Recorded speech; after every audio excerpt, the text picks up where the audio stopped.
The escalating tension between pro-Khalistani groups and Indian community in Canada has spiraled into a battle that is not only tarnishing the reputation of Indians in the country, but also straining diplomatic relationship between both India and Canada. Now, here is how the situation has unfolded and why it has become a subject of matter and concern in Canadian society. Now, if you know, then the battle between extremists like Khalistanis is rising. Recent incidents have highlighted how extremist fractions within the Indian diaspora, particularly Khalistani groups, have created division and unrest. Now, these groups have staged protests outside Hindu temples and council events, sparking counter-protests from other Indian communities.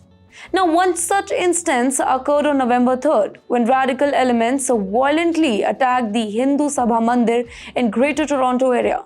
Now, this led to counter-protests outside the Melton Gurdwara the following day, culminating into multiple arrests. Now, such scenes of community conflicts are actually unsettling for Canadians who largely view their multicultural society as a harmony. Now, despite the turmoil, there has been a ray of hope.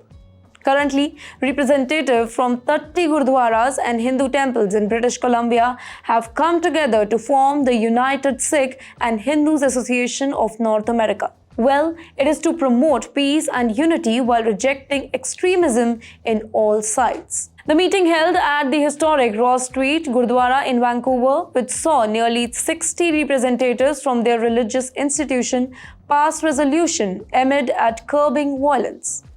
Let me give you a few key points. So the first is maintaining Hindu-Sikh unity, a collective commitment to reject divisive narratives and extremist activities. Secondly, there is a buffer zone around religious places.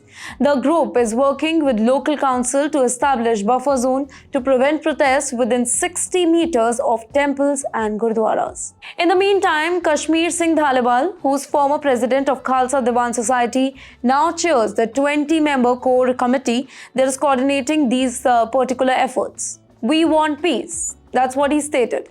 He also said we condemn terrorism, whether it's by Khalistanis or Hindus creating the problem. You know what? While efforts to maintain peace within the Indian community are commendable, the broader fight between pro-Khalistani elements and the Indian government has significantly damaged India-Canada relationship. The Indian government's aggressive stance on Khalistani activism, combined with accusation that Canada harbor extremists, has soured the relationship further. Now, for Canada, these disputes have become an embarrassment. Many Canadians perceive this as an imported conflict that undermines their value of multiculturalism and peace. Instead of fostering communities' integrity, the feud has turned into a public spectacle with violent protests and counter-protests making the headlines. The situation has even become a subject of stare and jokes in the Canadian media, further diminishing the credibility of the Hindu community in the eyes of the public. Further, in response to the rising tensions, religious institutions have sought legal remedies. The Khalsa Diwan Society in Vancouver secured a court injunction to prevent these protests near their Gurdwara before hosting a consular camp in November. Similarly, the Lakshmi Narayan Mandir in Toronto obtained a similar order to their events later that particular month. Now, these measures reflect the desperation of Indian community to shield their places of worship from being battleground for ideological dispute. However, the fact that such measures are necessary highlights that extent to which the situation has escalated. But you know what? These are the jokes that are not funny. For many Canadians, the fight between India and Khalistani extremists has turned into a fractional drama. Public perception is that instead of focusing on contributing positively to Canadian society, some members of the Indian diaspora are importing conflicts from their homeland.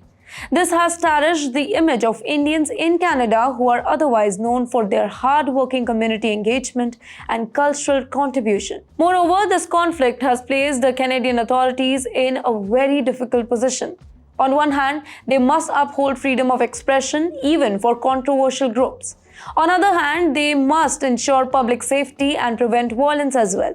Now, the Balancing Act has left the Canadian government appearing ineffective in the eyes of some, further complicating the situation. But you know what? Here, Canadian government is also not clear. They are also promoting Khalistan, according to some sources, due to the political tension. While initiatives like the United Sikh and Hindus Association of North America are promising that they are just the beginning. For true peace and unity to prevail, both sides need to reject extremist ideologies and focus on the community harmony. Additionally, both the Indian and Canadian government must work together to address underlying issues diplomatically rather than letting tensions spill over into Canadian streets. If left unchecked, this conflict could actually cause irreplaceable damage to the reputation of Indians in Canada, alienating them from the broader Canadian society and diminishing their influence.